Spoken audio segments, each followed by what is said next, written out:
Сәлем, каналға тіркелеміз. Кофенің құрамы туралы айта кетеміз. Кофе капучино ди Торино. Пакетик настоящего темного шоколада. Жапсырмасымен бар. Құрамын оқи кетейік. Дайындау тәсілі. Қара шоколад қосылған капучино ди Торино. Ерігіш кофе сусына дейді. Қалташаның ішіндегісін кішкене аяққа саламыз дейді. Үстіне қара шоколад себеміз.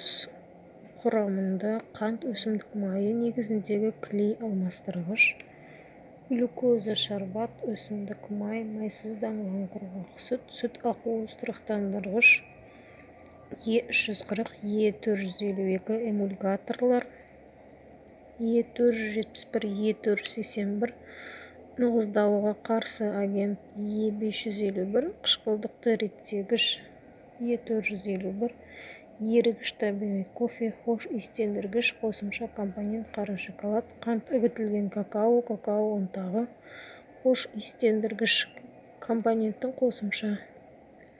Бір қалташа қара шоколад порциялы қаптамаға бекітілген. Яғни ішуге болатын сияқты. Жерде мынандай значок бар. Міне, капучино. Тым ұзағымен оқып кеттім ғой. В принципе, іше беруге болады. Бірақ көп пайдаланбаған жөн.